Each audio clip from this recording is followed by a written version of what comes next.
The NHL trade deadline is fast approaching on March 8th. While some teams are looking for that one final piece to make a deep playoff run, others are likely to ship out big pieces on expiring contracts. Today we're taking a look at the biggest trade deadline need for all 32 NHL teams. The Anaheim Ducks draft picks. The Ducks are still obviously a few years away from trying to contend. And as with any rebuilding team, the easy move is to sell veterans who are not part of their long-term outlook for future assets. Their best candidate to trade is undoubtedly Adam Henrique. The 34-year-old veteran center will be an unrestricted free agent at season's end and carries a cap hit of $5.285 million. The market for centers is strong this year, with the Vancouver Canucks and Winnipeg Jets already grabbing Elias Lindholm and Sean Monahan. Montreal was even able to get a first-round pick in return for Monahan, so it wouldn't be a stretch for the Ducks to get one for Henrique. Henrique is having a strong season offensively with 33 points, and will likely draw interest from contenders in need of a top 6 center, such as the Boston Bruins and Colorado Avalanche. Anaheim should absolutely shop him aggressively. If they want to make a big splash, the Ducks could also sell high on Frank Vatrano, or even consider moving Trevor Zegras, who's found his name in recent trade rumors. But that one does seem like more of a move for the offseason. The Arizona Coyotes defenseman with term. The Arizona Coyotes are having the best season they've had in years. While playoffs might be a stretch this year, it's something they can certainly build on next season. They're definitely not on the market for a rental, but could use some help on the back end. That's because the Yotes do not have a single D-man under contract next season. Veterans Matt Dumba and Travis Dermott will hit unrestricted free agency, with Dumba even a potential trade candidate at the deadline. Meanwhile, Sean Durzi, Juuso Valimaki, Michael Kesselring, and JJ Mosser will be RFAs. With Dumba and Dermott in mind specifically, it would be a wise move for the Coyotes to consider adding a piece now to fill the holes on their roster, instead of waiting until the offseason. The Boston Bruins, a top 6 center. The retirement of Patrice Bergeron and David Krejci at the end of last season left major holes up the middle for the Bruins. Despite this, they're still a top dog in the Eastern Conference. Charlie Coyle and Pavel Zacha have done well in elevated roles, but it's no secret that depth wins you Stanley Cups. Elias Lindholm would have been the perfect fit, but perhaps the Bruins could turn their attention to a player like Adam Henrique. However, the tough part is the Bruins don't have much to offer a team like the Ducks. Their prospect pool is thin, and they do not own a first, second, or third round pick in this year's draft. Their 2025 second rounder is also gone. The Buffalo Sabres, buyers. After finishing last season just 1 point out of the Stanley Cup playoffs, the Buffalo Sabres went into this year hoping to end the longest active postseason drought in the NHL. Unfortunately, that hasn't gone according to plan, and they will be sellers for yet another year. They don't have a big name to sell like other teams on this list, but pending unrestricted free agents like Victor Olofsson, Zemgus Girgensons, Kyle Okposo, and Eric Johnson could fetch some future assets. None of those names are likely to get them a significant piece or a first-round pick in return, but second or third rounders are possible from teams looking to add playoff depth. The Calgary Flames keep selling. The Calgary Flames have already shipped out Nikita Zadorov and arguably the biggest name on every trade bait list, Elias Lindholm, fetching solid returns in both trades from the Vancouver Canucks. But the Flames aren't done yet, specifically with 2 of the top potential defensemen on the market, Chris Tanev and Noah Hanifin. Both will be unrestricted free agents in the summer and could opt to re-sign with Calgary, but both have also already reportedly received a ton of interest. If they decide to be bold and consider embracing a rebuild, there's also definitely a market for goaltender Jacob Markstrom and defenseman Mackenzie Weegar. The Carolina Hurricanes, goaltending. The Canes have been a perennial contender for years now, with little holes in their lineup, even more so with a healthy Andrei Svechnikov. But the one area they've lacked consistency in is the crease. Frederik Andersen and Antti Raanta have had their share of health issues and are showing their age, while 24-year-old Peter Kochetkov has seen more playing time than the team probably would have liked. Kochetkov's .903 save percentage is also the only on the team to be above the .900 mark, and as of writing, their team save percentage of .891 is the second worst in the NHL. Raanta and Andersen have been a reliable duo for a couple of seasons, but injuries and age have taken their toll, and the Hurricanes don't have somebody ready to take the reins as playoffs draw closer. The Chicago Blackhawks, draft picks. Even with the arrival of Connor Bedard, the Chicago Blackhawks remain in the early stages of their rebuild. The Blackhawks already have 26 selections over the next 3 drafts, but any more they could add would be helpful. Taylor Hall is done for the season with an injury, and other possible trade candidates in Nick Foligno, Peter Mrazek, and Jason Dickinson have been extended.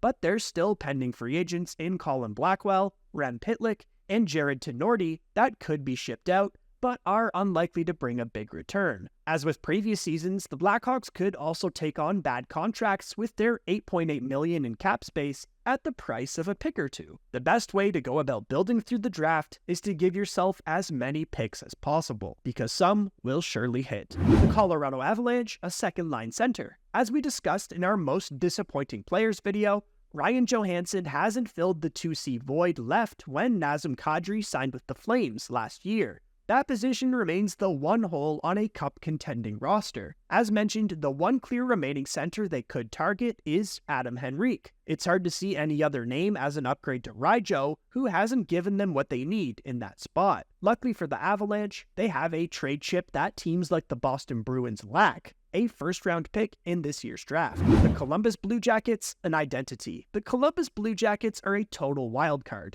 They tend to be extremely aggressive, while also not having any sort of long-term plan. They have young studs like 3rd overall pick Adam Fantilli, but also slumping superstars in Laine and Goudreau. They've made their share of eye-opening moves, but haven't produced any positive results. So what do they do now? The Jackets have players that could be moved. Goaltender Elvis Mears-Leakins has requested a trade and could be a starting point. Captain Boone Jenner is apparently garnering interest and could fetch a solid return from a contender. But in reality, the best move for the team could be in the front office rather than on the ice. They need to stop throwing things at the wall hoping they stick and figure out their vision. The Dallas Stars, defensive depth. The Stars are one of the best offensive teams in the NHL and will be a cup contender. However, they do have some shortcomings defensively and sit 14th in goals against. Yes, Jake Ottinger has had a bit of a down year, but the Stars could use some defensive depth beyond Miro Heiskanen and Thomas Harley. They don't need a game changer, but even just a second to third pairing guy to shore up their core for the playoffs. They have a little more than $1 million in cap space to work with, while also holding possession of their first-round pick. Their Stanley Cup contention window is wide open, and they should do everything they can to get over the hump. Just do it for Joe Pavelski. The Detroit Red Wings, defense. Much like the Dallas Stars, the Red Wings aren't having any problems with putting the puck in the back of the net. Alex Lyon is also having a solid year and is emerging as their starting goaltender. But number 1 defenseman Moritz Seider needs some backup. He's been dealing with some of the most difficult defensive assignments in the league. Giving the 22-year-old some help could free him up and allow him to join in on the rush more often. The Edmonton Oilers, goaltending depth. The Edmonton Oilers are one of the hottest teams in the NHL and have made their horrendous start a distant memory. And for the team with 2 of the best players in the world, that's definitely a good thing. Their biggest need is certainly in net. Stuart Skinner has taken a step forward after a bad start, while Jack Campbell remains in the AHL. But the team has to ask themselves if Skinner is that guy that can backstop them to a Stanley Cup. And if he's not, they may want to secure a safety net before March 8th. They don't necessarily need a superstar, but a backup if the 25-year-old begins to slump or gets hurt. The Florida Panthers, depth scoring. The Panthers are not shy about making big moves, but their options are going to be limited this season with almost 0 cap space. They also are without a first or second rounder this year, nor a first in 2025. But now is the time for them to follow up on their trip to the Cup Finals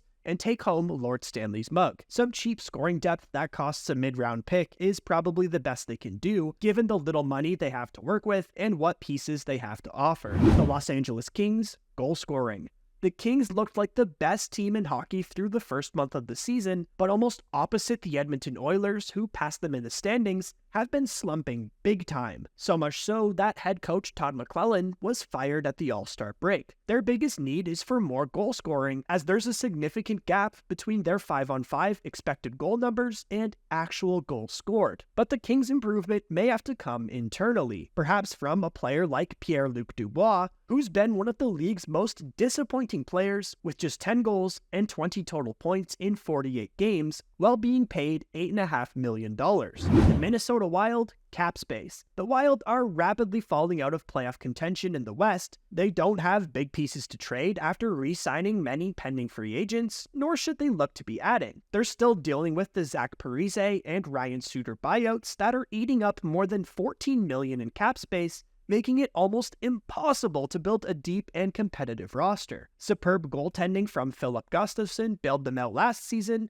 but that's not the case this year. They need to find a way to shed cap space and try to turn things around next season. The Montreal Canadiens, the best Jake Allen return. The Habs already demonstrated incredible asset management by turning Sean Monahan into 2 first-round picks. One for taking on his contract from Calgary, and another when they flipped him to Winnipeg. While he may not fetch a first, Montreal has an opportunity to hit another home run with Jake Allen. With several contenders in need of goaltending depth, the conversation could probably start with a second-round pick. And out of their 3 goaltenders, Allen is the logical one to flip, while running a tandem of Sam Montembeault and Caden Primo. The Nashville Predators, penalty killers. The Predators are another team that still don't appear to have a big picture direction in mind for the long term, but do find themselves in the playoff wildcard race.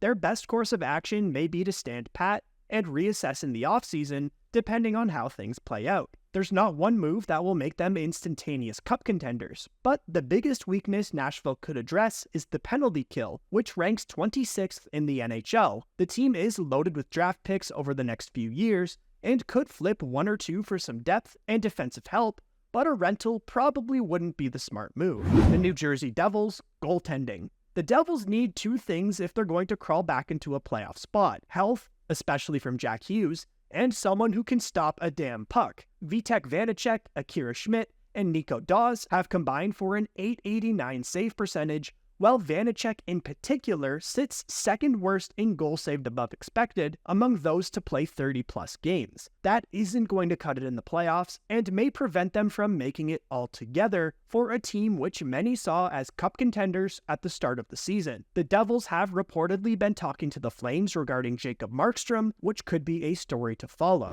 The New York Islanders, a spark. The Islanders are still in the wildcard race, but there is nothing overly exciting or interesting about them to guarantee they get in. It'll take time to see if the team finds a new identity under recently appointed head coach Patrick Waugh, an identity they desperately need. Right now, the Islanders do not score a lot at even strength. They don't defend particularly well for a team with a reputation for being good defensively, and their penalty kill is lousy. They also lead the NHL with 12 overtime losses. Those loser points are definitely a reason why they're still in the hunt. Pretty much everything good that happens for them comes on the power play or as a result of their goaltending tandem. They just need a spark, whether that comes from Waugh or a move. The New York Rangers, forward depth. In the past 2 seasons, the Rangers have needed to make significant moves at the trade deadline to solidify their scoring depth, and they again find themselves in that position this season, more so with the news that forward Filip Chytil is done for the year. Last year, it was Patrick Kane and Vladimir Tarasenko. The year before, Frank Vatrano and Andrew Kopp.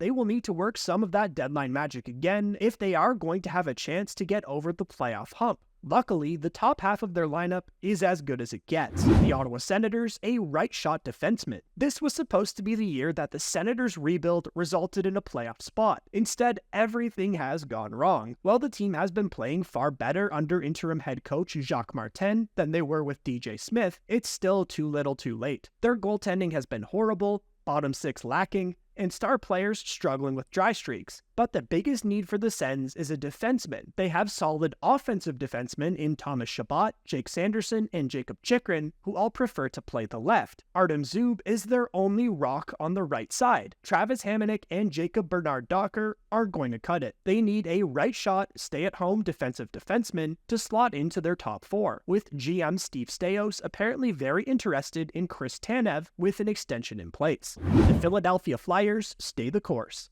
The Flyers are a lot better this year than anyone thought they'd be, currently occupying a playoff spot. But should they consider buying and going for it this year? Probably not. Maybe they can shop the 2024 first-round pick they have that belongs to the Florida Panthers, only if it means getting somebody with term. But this is a team that should stand pat and see how things go before reassessing in the offseason. The Pittsburgh Penguins decide on Jake Guentzel. Not even the Penguins themselves seem to know if they want to buy or sell at the trade deadline.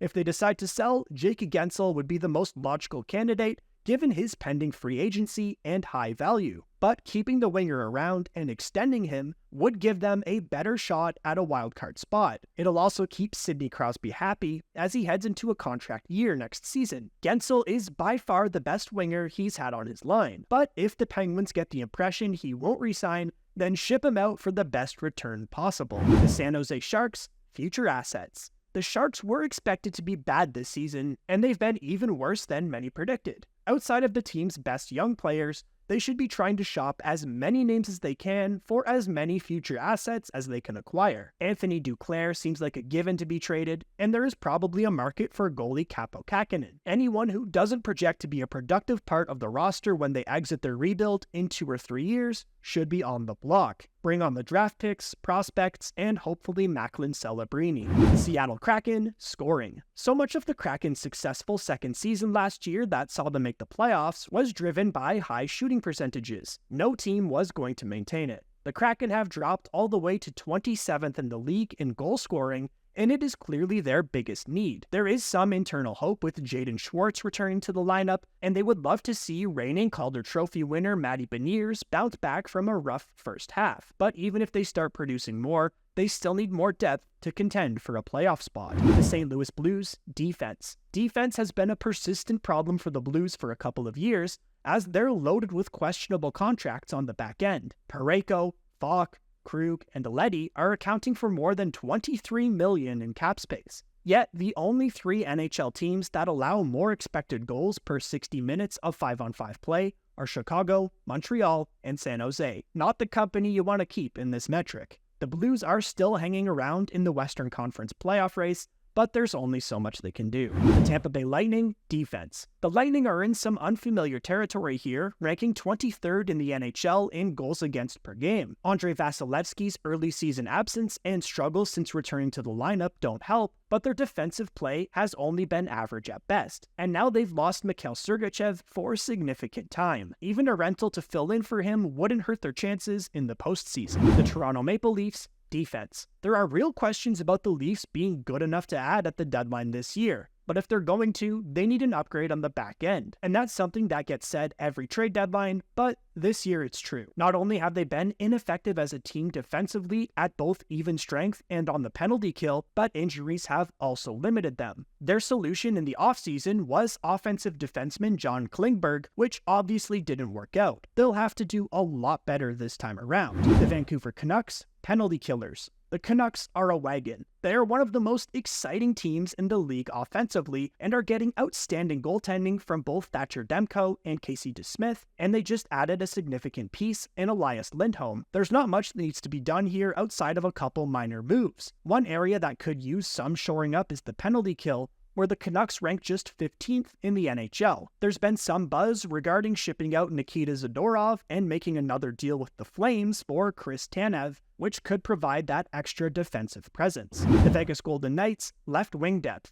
Early on, the Golden Knights not only looked like one of the best teams in hockey, but potentially on their way to a Stanley Cup repeat. Now they're in danger of losing a top 2 spot in the Pacific Division. The biggest glaring weakness on their roster right now is at left wing, which has provided very little offense this year. Vegas's front office is one of the most aggressive in the league and will no doubt do anything in its power to fix that before the deadline. The Washington Capitals, repeat last year. The Capitals are another team that is in a gray area between clear buyer and seller. They're far from a playoff lock, but as long as Alex Ovechkin is on the roster and chasing Wayne Gretzky's goal record, they'll never embrace a full rebuild. The Caps should opt to sell off some pending free agents like Anthony Mantha, Nicholas Ope-Kubel, or Joel Edmondson. Maybe they get back a solid piece like they did a year ago with Rasmus Sandin from Toronto. Winnipeg Jets, defensive depth. The Jets are almost identical to the Canucks, a top Canadian team in the West with a top-heavy lineup of impact players who are playing very well, getting Vezina-worthy goaltending, and they also already made a big move to address center depth by adding Sean Monahan. Just about the only thing that might be of interest for the Jets is some defensive depth to help round out their lineup and improve a penalty kill that is 25th in the NHL. But let us know in the comments what you want your favorite team to do at this year's trade deadline. Thanks for watching this video. Don't forget to hit like if you enjoyed and click subscribe for more NHL content. We'll see you in the next video.